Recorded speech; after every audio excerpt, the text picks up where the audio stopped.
Schaum Green Book, Piano Lesson 4, starting on page 20. Mr. Frog is full of hops.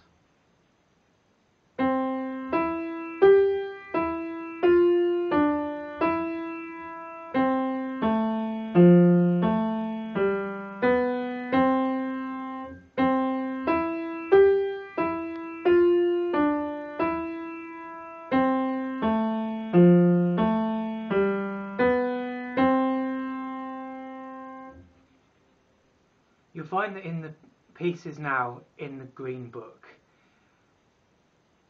you're not always moving from one note, from one key to the one next to it so much. You're actually going further, and this is what I call jumps.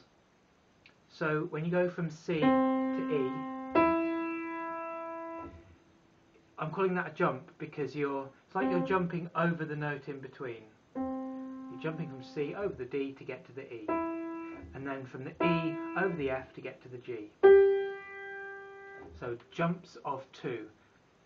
Whereas when you go from one key to the one next to it, I call that a step. So these would be steps, and these would be jumps. Jumps down. So, if you think in terms of jumps and steps, then it means you don't have to keep identifying the note each time, because once you've identified one of the notes, so in this case the first note C,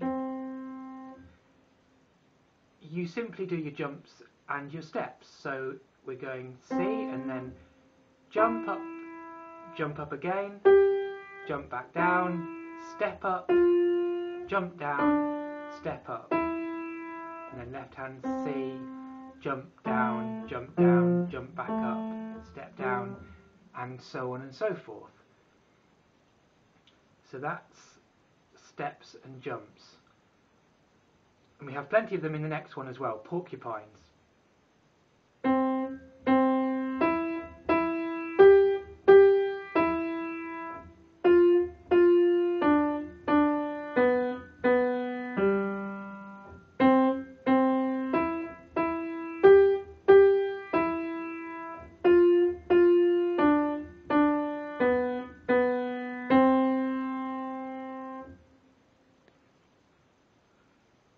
We've got phrase marks for the first time in this piece. Phrases group notes, a bit like in speech you've got a sentence or phrase. The notes belong together, and how this would manifest, you would join the notes as much as possible throughout, but then maybe leave a little gap to start the new phrase. You might accent the first note of the phrase, and in a more advanced playing you might even get slightly louder towards the middle of the phrase and then slightly softer towards the end. So accent, join them up as much as possible.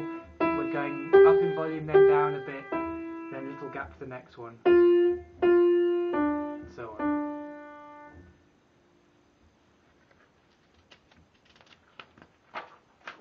Okay. Chief Thundercloud.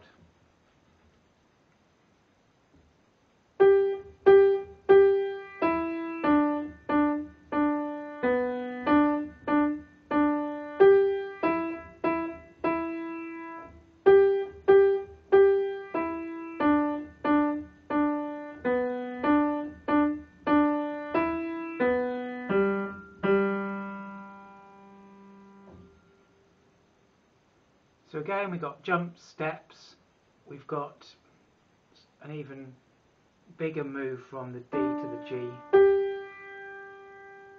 So it's kind of like one jump plus one step, or all in one go.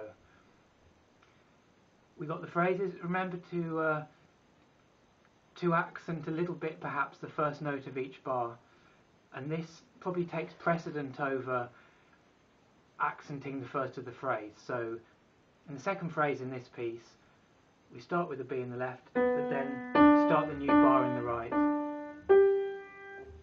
joining up.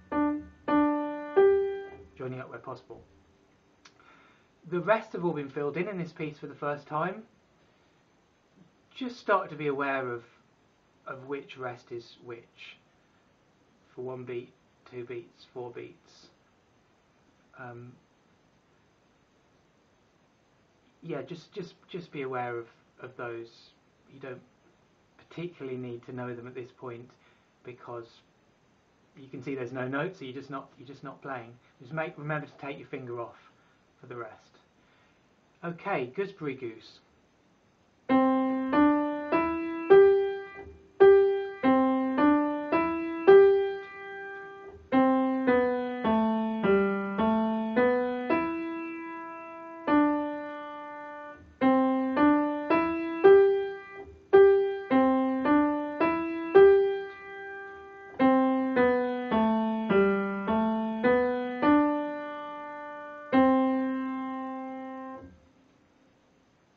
Alright, counting is important in this one. In the second bar you've got a minim followed by a crotchet, or a half note followed by a quarter note. So you count 1, 2, 3. So you're going 1, 2, 3, 1, and so on. Now you find in a couple of these phrases, the phrase moves from one hand to the other. Same thing applies as if it's with just one hand. You've got to join them together where possible. Join the notes. So no gap. You don't want a gap. We don't want to overlap either. Just joining one to the other. Obviously 3 beats for each of those. 1, 2, 3, 1, 2, 3. Right, that's the end of that lesson.